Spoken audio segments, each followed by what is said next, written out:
Welcome to Agronomy Moment. I'm your host, Wendell Cohen. We bring in people who agree with me, disagree with me, and above all, are not afraid to say it like it is. Our goal here is to challenge what we think, understand the why behind agronomical advice, and most of all, eliminate the noise in the room that are distractions so we can focus on the information that is relevant to your situation. A moment called now. All living things need the here and now. Crops won't grow with rain next month, sunshine this fall, or the right nutrient applied next year. Decisions to protect the life of living things require us as parents, leaders, and farmers to make decisions for the moment and in the moment. This makes farming fast-paced with limited information to act upon. This podcast is about farmers making decisions in the moment for end results that last not only a month, a season, or year, but a lifetime. Ultimately, even your children's future. Your crop needs a decision in the moment. Your farm needs a decision in the moment. And that's where we come in. Come for the agronomy and stay for the fun. Let's make decisions that increase your potential.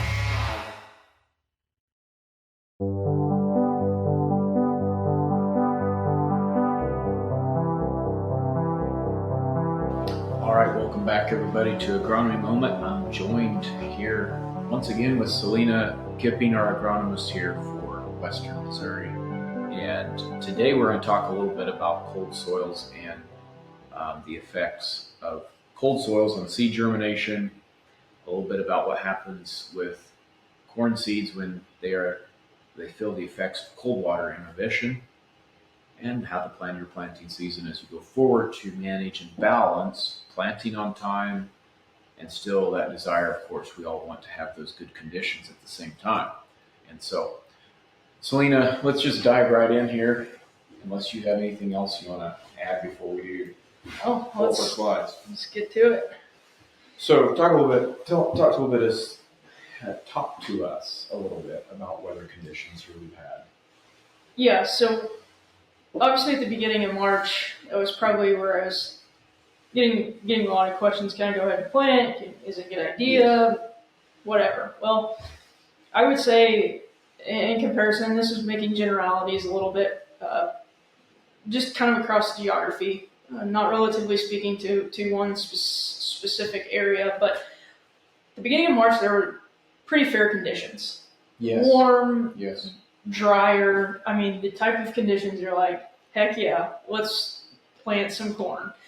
But since then, we've seen a lot more fluctuation with our temperatures and going from a couple to a few nice days and then we cool off for a few days or longer. Today, for example, when I think it's 37 degrees right now, and our overnight lows are low. Yes. I guess you could say. So we're seeing mid-20s to mid-40 degree overnight lows. Yes. That's greatly affecting what our soils are doing in general. Now, we're going to dig into that a little bit more later on as we talk about different types of soils and residue and dry compared to moist conditions and what that looks like. But then we've also had a little bit of spotty moisture. Again, generalities here, depending on where you're at, you've gotten moisture or you haven't, or you've gotten a little bit, yes, or you've gotten what seems like a lot. Yes. Just kind of as a general statement there. So looking forward, kind of coming to, okay, well, is this week a good week to consider maybe putting something in the ground? Well, today I would say no, and tomorrow I would say maybe. But the cold nights is what is a little bit concerning there. So we have some couple of cold nights coming up here, and honestly, a pretty cool day today. Yes. It's the wind out there was not pleasant. And then we do get a 3-day stretch. Whenever I was making this, I said 3-day stretch. It's actually looking like it's going to be a pretty good 4-day stretch of 60 to 70 degree days. So talking about Friday through basically Monday of what looks like is going to be relatively warmer conditions as far as our air temperatures is concerned. And then after that, I'm not a meteorologist here. I can't predict the weather exactly. If I could, I probably wouldn't be sitting here with Wendell and making a podcast. Right. But nonetheless, it looks like it might cool off again for a short span. So just keeping those things in mind, thinking about our weather patterns, what we've had, and potentially what we're going into. Yep, and so I think that's what we want to dive in is talk about what our current weather situation has been, what we're going into, kind of our general thought, or what the thought has been, right? Everyone has, like you've said, have been real excited about planting corn because in March, this first part of March, it sure felt like the first part of April. Yep, So, and there were times in February too where yeah, I know. there were some that were really itching and Yep. pump the brakes a little Yes. bit on that. Talk about what happens, what we need to be cautious of going forward as we're planting, and what could be coming up on the radar with weather. Right. So thinking about, for example, getting corn in the ground maybe yesterday or something Yes. like that. Thinking about what's happening within 24 to 48 hours after the seed goes in the ground. Yes. So the seed is going to imbibe water. That's something that is going to happen. Corn, soybeans, no matter what, and then germination will begin. So corn will absorb about 30% of its weight, and then soybeans will respectively be about 50% of its weight for the germination process. With that, that imbibitional period is that first absorption of water, kind of like I was saying. So whether that's going to be cold or whether that's warm, It's going to happen. it's going to happen. Yes. So that's just a natural process. And it's not going to wait for a warmer day to start imbibing water. It's just going to do it right now with what water is available. Exactly. And so where most of the time we're really concerned with the imbibitional chilling period is whenever our soil temps are below 50 degrees.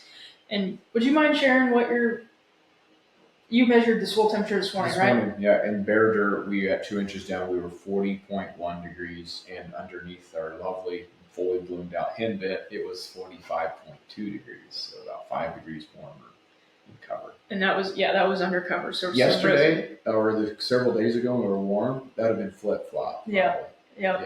So that those ambient air temperatures are definitely causing lots of questions and potentially concerns as it relates to planting season. Yes. So we got, for example, corn in the ground, or thinking about the symptoms that we could potentially have during this period. And up in the picture there, that's a seed that definitely looks like the radical germination process was stopped. So when I think about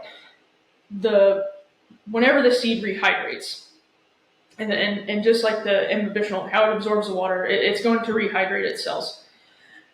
Whenever there are warm conditions, the cell membranes are more elastic and able to recover and repair those cell membranes better than if we're dealing with cooler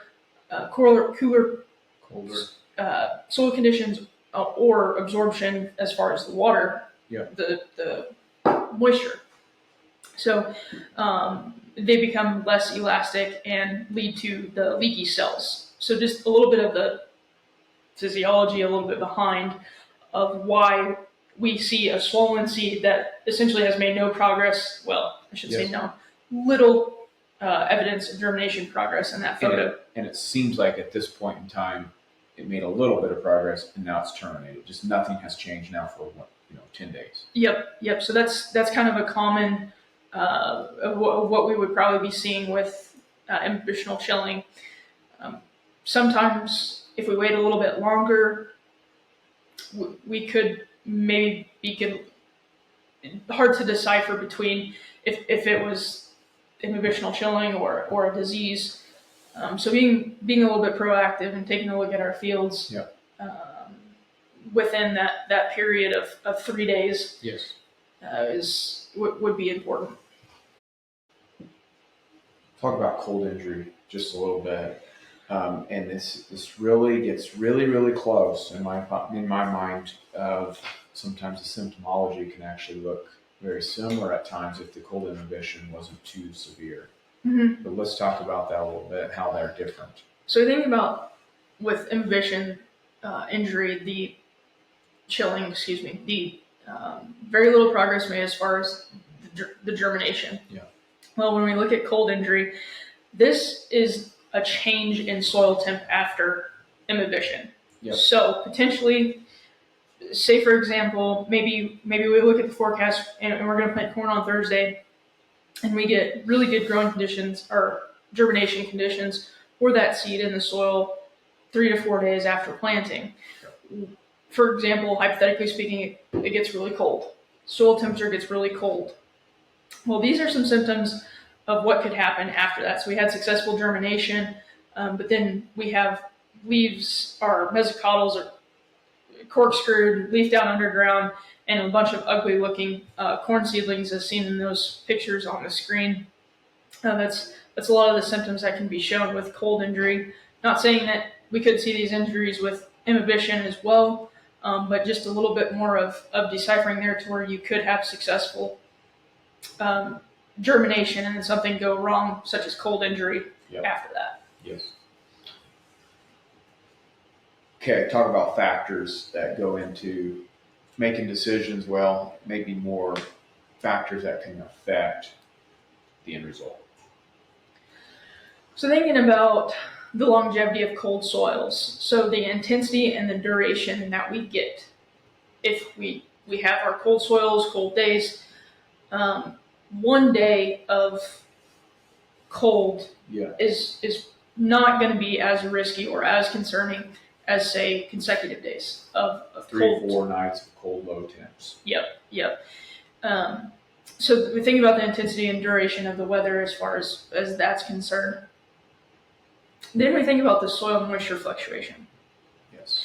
So a dry, dry soil compared to a moist soil. And a dry soil, we don't have as much insulation effect there as we do from a moist soil. So we can actually be more at risk in what we think are maybe a little bit could be our better or sandier soils with that dry soil. It says, oh well, that's better. It's drier right now. I know I can go plant that, but realize that we're also at a little bit higher of a risk there with the cold penetration into the soil particles there and dealing with those. And this is something here where I'm going to interject a little bit of the importance of planting at depth. Mm-hmm. Planting your corn at the proper depth helps buffer, allows a little more soil moisture to be over the top of the seed and allows you to buffer a little more of those cold temperature fluctuations as well as your moisture fluctuation. Yep. Some rain is also buffered by that deeper. Absolutely. Yeah, that's a good call out there. And then talk about residue cover. What's going on here? What happens here? Yeah, so specifically thinking of the residue, we're in a pretty large area of no-till, minimum till conditions. Practices, excuse me.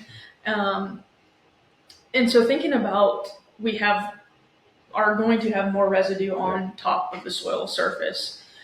Well, there's going to be pros and cons to that, and you could go on for days as far as just the practices are concerned and soil practices. But thinking about specifically for this situation is those having that residue on top of the soil surface is going to take a little bit longer to get to our desired soil temp. Yes. Like he took the 2 readings today, one on bare and one on underneath his henbit cover crop. So on that bare soil, we were warmer. To the flip side, underneath that cover, we were a lot cooler. We were warmer today. 45 degrees in the henbit. And we were 40 on the 40 on bare. Okay, so I was flipped. But I think that would have been different, a few days ago with warm weather. Right. But so to your point there, taking longer, it's going to take that residue out there. It'll cool down slower as we approach this cold front. But then as we come out of it, then what happens is we start to warm up. Yeah, so to both sides of that, it's going to take a little bit longer for it to fall. For it to fall. Whereas in our bare fields, we can fall really quickly. Yes. But we're also going to heat up a little quicker Correct. as well. Yes. So there's a little. So if you have a high residue field, consider that as you're coming out of it, your bare dirt's going to warm up faster. Mm-hmm. It's going to fluctuate more. Yep. So warm up faster as you're choosing a field to plant in. Right. All right. What's a takeaway here? What are we saying from a management perspective? How do we divide and conquer here? Well, a calendar date to me is not everything. We're sitting here on March 26th, still really good calendar date as far as time left to get crops in the ground. Really, the main takeaway for me is plant to ideal conditions. If we're looking at a situation where on a Thursday we've got a 4-day span where maybe we could plant for a couple days and then pump the brakes a little bit, maybe that's something to consider. Yes. Being a little bit of a meteorologist in a way, looking ahead into the weather, some of the trends, and then just trying to minimize the risk at planting time, because we all know it's the most important pass we make across the field. We have to get it as correct and as precise that we can. Yes.